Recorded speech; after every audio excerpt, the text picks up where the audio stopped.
पाठ 5 संज्ञा के विकार। संज्ञा सर्वनाम, विशेषण तथा क्रिया शब्द विकारी शब्द हैं। इनमें लिंग, वचन, कारक आदि के कारण विकार अर्थात बदलाव या परिवर्तन आ जाता है। लिंग मोर, मोरनी, लड़का, लड़की, पिता, माता। रंगीन शब्दों में संज्ञा शब्द स्त्री या पुरुष जाति से जुड़े हैं, अतः लिंग बदलने पर क्रिया का रूप भी बदल जाता है। शब्द के जिस रूप से उसके पुरुष अथवा स्त्री होने का बोध हो उसे लिंग कहते हैं। लिंग के भेद। लिंग के दो भेद हैं, पुल्लिंग, स्त्रीलिंग। पुल्लिंग संज्ञा शब्द के जिस रूप से उसके पुरुष जाति के होने का बोध हो उसे पुल्लिंग कहते हैं, जैसे पिता, नौकर, घोड़ा, अखबार, भाई, पेड़, घर आदि। नौकर काम कर रहा है, गधा बोझ ढोता है। इन वाक्यों में नौकर और गधा शब्द पुरुष जाति का बोध करा रहे हैं। स्त्रीलिंग संज्ञा शब्द के जिस रूप से उसके स्त्री जाति के होने का बोध हो उसे स्त्रीलिंग कहते हैं, जैसे लड़की, माता, घोड़ी, बहन आदि। नौकरानी काम कर रही है, गाय घास चर रही है। इन वाक्यों में नौकरानी और गाय शब्द स्त्री जाति का बोध करा रहे हैं। विशेष जो नाम हमेशा पुल्लिंग होते हैं, दिनों के नाम, महीनों के नाम, पहाड़ों के नाम, पेड़ों के नाम, इमली छोड़कर, ग्रहों के नाम, पृथ्वी को छोड़कर, देशों के नाम, राज्यों के नाम, समुद्रों के नाम आदि। कुछ पद नाम सदैव पुल्लिंग होते हैं, चाहे उन पदों पर बैठा व्यक्ति पुरुष हो या स्त्री, जैसे राष्ट्रपति, प्रधानमंत्री, राजदूत, राज्यपाल, डॉक्टर, वकील आदि। जिन शब्दों के अंत में पा, पन तथा त्व आदि लगते हैं वे प्रायः पुल्लिंग होते हैं, जैसे बुढ़ापा, लड़कपन तथा देवत्व आदि। जो नाम स्त्रीलिंग होते हैं वे इस प्रकार हैं: भाषा के नाम, नदियों के नाम, तिथियों के नाम, कोमल भावों, दया, करुणा, ममता के नाम, शक्ति सूचक, पुलिस, सेना, समिति नाम, बोलियों के नाम, लिपियों के नाम, देवनागरी, फारसी। जिन संज्ञा शब्दों के पीछे ई, इया, आवट, आनी, आइन, ता तथा इन आदि लगा होता है वे स्त्रीलिंग होते हैं, जैसे बोली, डिबिया, थकावट, महारानी, पंडिताइन, मित्रता, धोबिन आदि। कुछ शब्द सदा पुल्लिंग या स्त्रीलिंग रहते हैं। ऐसे शब्दों के शुरू में क्रमशः मादा या नर जोड़कर स्त्रीलिंग और पुल्लिंग बनाया जाता है, जैसे सदा पुल्लिंग शब्दों के स्त्रीलिंग रूप: भेड़िया, मादा भेड़िया, गैंडा, मादा गैंडा, खरगोश, मादा खरगोश, भालू, मादा भालू। सदा स्त्रीलिंग शब्दों के पुल्लिंग रूप: मक्खी, नर मक्खी, छिपकली, नर छिपकली, चील, नर चील, कोयल, नर कोयल।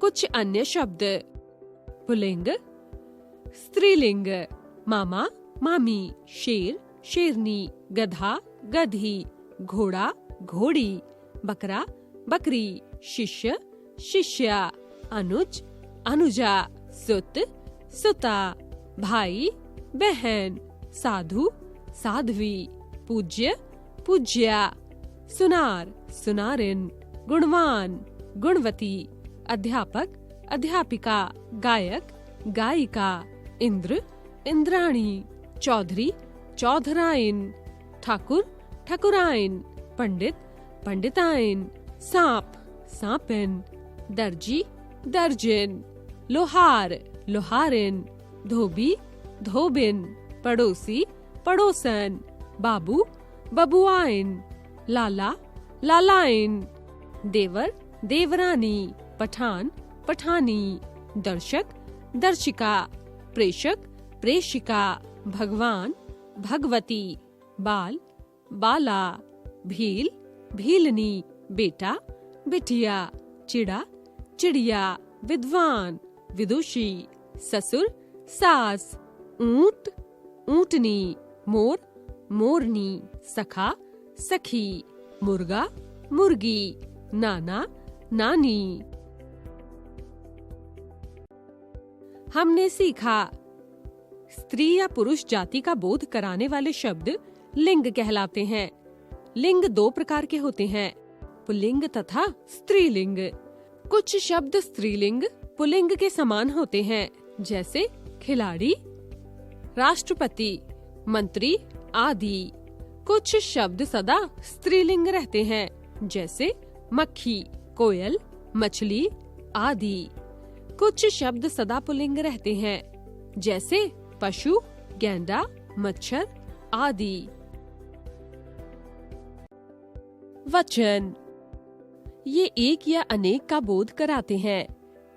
कुर्सी पर खिलौने रखे हैं, डाल पर चिड़िया बैठी हैं, टोकरी में सेब रखे हैं।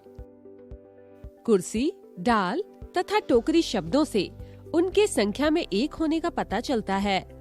खिलौने, चिड़िया तथा सेब संज्ञा शब्दों से उनके संख्या में एक से अधिक होने का बोध होता है। एक या अनेक का बोध कराने वाले ये शब्द वचन कहलाते हैं।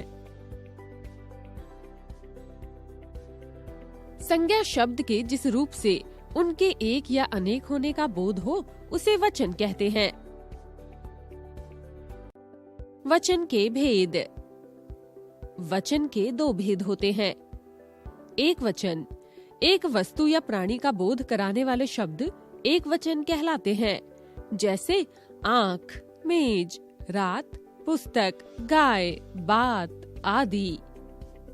बहुवचन, एक से अधिक वस्तुओं या प्राणियों का बोध कराने वाले शब्द बहुवचन कहलाते हैं, जैसे आँखें, मेजे, रातें, पुस्तकें, गायें, बातें आदि। वचन बदलने के कुछ नियम।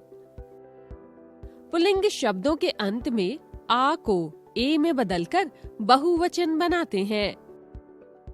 एक वचन, बहुवचन। बच्चा, बच्चे, बेटा, बेटे, पेड़ा, पेड़े, घंटा, घंटे, हीरा, हीरे, कपड़ा, कपड़े, लड़का, लड़के, करेला, करेले, तकिया, तकिए, पहिया, पहिए, पपीता, पपीते, बस्ता, बस्ते। स्त्रीलिंग शब्दों के अंत में आए आ के बाद ए जोड़कर बहुवचन बनाते हैं। एक वचन, बहुवचन। माला, मालाएं, कला, कलाएं, कक्षा, कक्षाएं, शाला, शालाएं, महिला, महिलाएं, कन्या, कन्याएं, सभा, सभाएं, परीक्षा, परीक्षाएं, माता, माताएं, कविता, कविताएं, सूचना, सूचनाएं, लघु कथा, लघु कथाएं। स्त्रीलिंग शब्दों के अंत में आए आ को ए में बदलकर बहुवचन बनाते हैं। एक वचन, बहुवचन।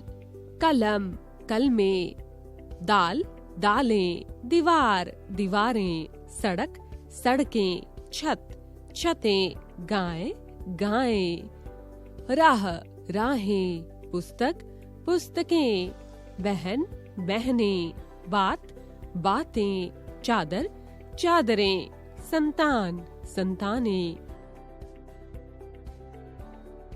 स्त्रीलिंग शब्दों के अंत में आई, ई को इया में बदलकर बहुवचन बनाते हैं। एक वचन, बहुवचन।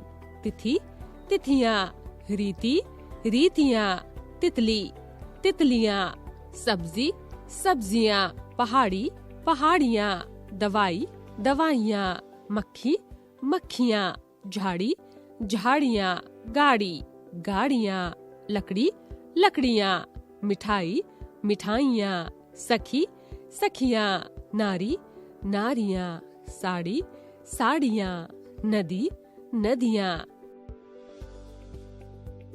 स्त्रीलिंग शब्दों के अंत में आए या को या में बदलकर एक वचन, बहुवचन, कुटिया, कुटिया, गुड़िया, गुड़िया, बिटिया, बिटिया, बुढ़िया, बुढ़िया, डिबिया, डिबिया, चिड़िया, चिड़िया, चूहिया, चूहिया, पुड़िया, पुड़िया, चुटिया, चुटिया।